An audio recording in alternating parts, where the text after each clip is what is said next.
Hello everyone and welcome back to another video, where today we will be talking about the highly anticipated live action How to Train Your Dragon.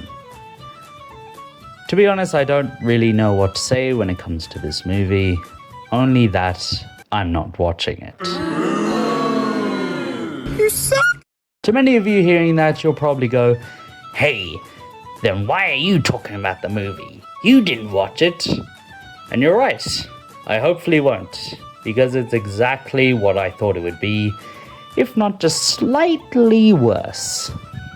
At this point, we've all seen the reviews on the movie, how it's a carbon copy of the original bar for bar, how the characters look, and how some added or removed scenes, which we will get into later.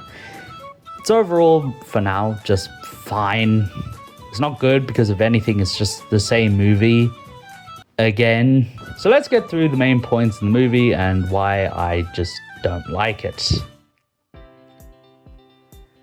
From what I heard of the movie, everyone did good, with the standouts obviously being the actors for Hiccup and Stoic, as one was almost a perfect copy of the original and the other is just the same actor. So at least it was good to see that they were the best. The rest, however, it's kind of just okay. The twins were fine. Snotlout was okay, got more scenes, I guess, and Astrid for some of it. The main consensus is that she is way more mean to Hiccup in the beginning and makes a very suggestive comment to him in the training arena that obviously wasn't inspired by anything in the real world. And then in the flight scene with her and Hiccup, she does a full turnaround for some reason. So, well, not for some reason, that's a bit stupid to say, but, it's kind of just a 180 act. So just to clear it up, I think she did fine. I'm not being racist, okay? But the reasoning she was picked is bullshit. I'm not sorry.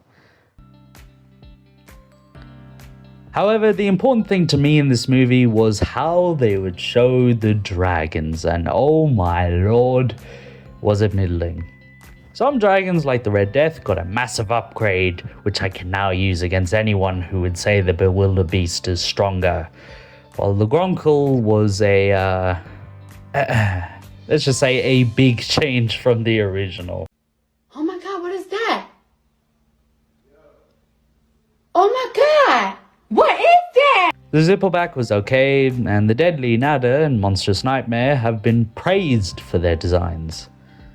The Monstrous Nightmare, as one of my favorites, was definitely good to see that in live action, it actually looked pretty good. So, props to that.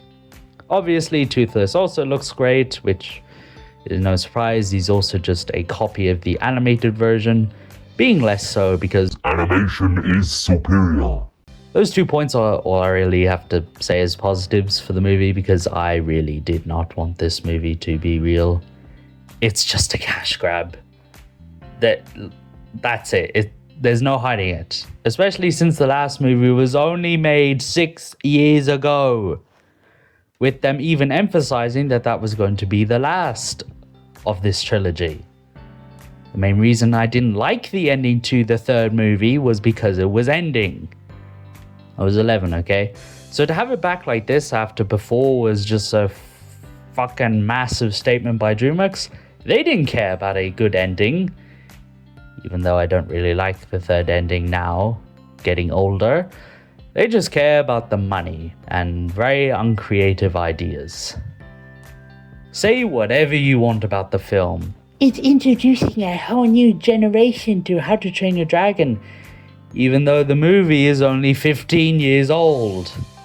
It's not like The Lion King, where it's almost 30 years old and is from a generation that didn't care about movies, or really anything in general. No, this series is still pretty new in terms of, relevancy, and still holds up well to the standards of animation nowadays. Actually, no, it surpasses animation nowadays because of how underpaid most animators are. Like, bruh. The only people going to watch this is the people like me The generation that grew up on How to Train Your Dragon. Not really the 5-year-old kid that doesn't even know what a lizard is yet. But what do I actually not like about this movie, other than its existence? Well, it would be the removal of a very key scene that helps Hiccup defeat the Red Death. Yes, this scene. In the first movie, there's a scene after the test drive flight where Hiccup and Toothless encounter a group of terrible terrors. And now that I actually think about it, it's quite genius that they were used. It's in this scene where both Hiccup and the viewer learn that while fireproof on the outside, dragons are not immune to fire on the inside. Thus, in the final battle against the Red Death, Hiccup thinks to preemptively ignite the fire inside the Red Death, causing an explosion that would kill it. In the live action, though, this scene was removed due to runtime, meaning new viewers, who this movie is supposedly pandering to, or Hiccup, don't actually know how to kill the Red Death. So when Hiccup in the movie says, "I hope this works," or whatever the fuck he says, I don't even know, you have no idea what he's talking about because it was never shown. Maybe it was intentional. Maybe it wasn't. Maybe it was to get new people to watch the original to actually know what the fuck happened. I don't know, but it didn't make sense. Like, people, I understand the nostalgia of watching it again in the theaters. Trust me, I felt the pull.